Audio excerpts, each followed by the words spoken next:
నా శిష్యులలోన సంప్రజ్ఞాత సమాధిని పొందినటువంటి భక్తుడు భవానీ శివాని తర్వాత మూడవ భక్తుడు ఎవరయ్యా అని అంటే వెంకట భాస్కర శర్మ.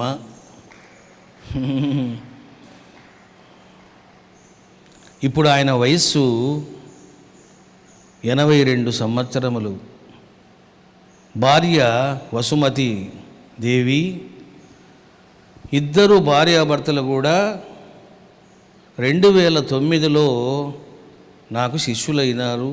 ఆయన చూడ్డానికి అలా ఉన్నాడు, మంచి పండితుడు, మంచి ఉపాసకుడు.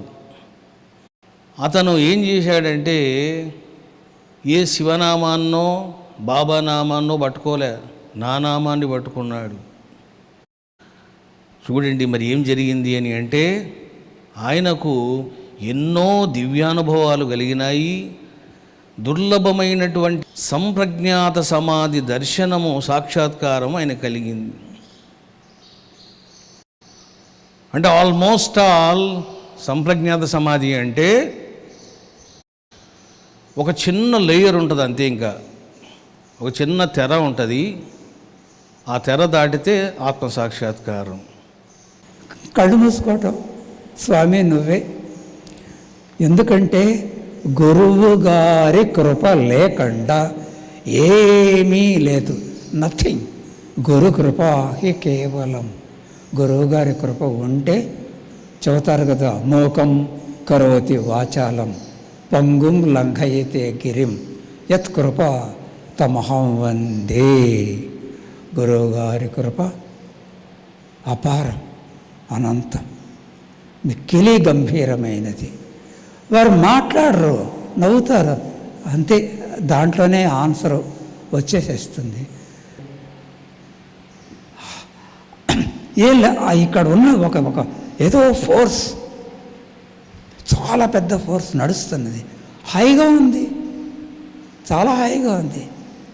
అసలు నాకు రోగం ఉందా అని నాకే అనిపిస్తుంది ఒక్కోసారి. ఆ స్థితికి వెళ్ళిపోతాం. ఏం లేదు, నిజంగా ఇక్కడ ఉన్నటువంటి వారి శిష్యులందరూ కూడా నేను అంటుంటా, మీరందరూ రసగుల్లాలండి. గురువుగారి ఆ శక్తిలో మీరందరూ ఓతప్రోతంగా తేలియాడుతున్నారు. అది బయటకు వస్తే తెలుస్తుంది, ఇక్కడ ఉంటే తెలియదు, అంతే. నేను ఏం చెప్పగలను? గురువుగారు చెప్పే కదండి, సముద్రాన్ని వర్ణించలేము, అంతే. నా స్థితి కూడా అంతే. కానీ నాకు ఒక ఆనందం, నాకు ఉద్ధరించేటటువంటి గురువు గారు దొరికారు. జన్మకి ఇంతకంటే నాకు అదృష్టం ఏ పూర్వపుణ్యమో, భగవంతుడి యొక్క అనుగ్రహం, మహా గురువులు గారు నాకు లభించటం అనేది చెప్పరాని అనంతమైనటువంటి ఆనందం. అది ప్రదర్శించలేము, అంతే. కన్నీళ్ళు వస్తాయి తప్ప అంతకంటే నేనేం చేయలేను. వారి చరణాల విందములకు నమస్కారం.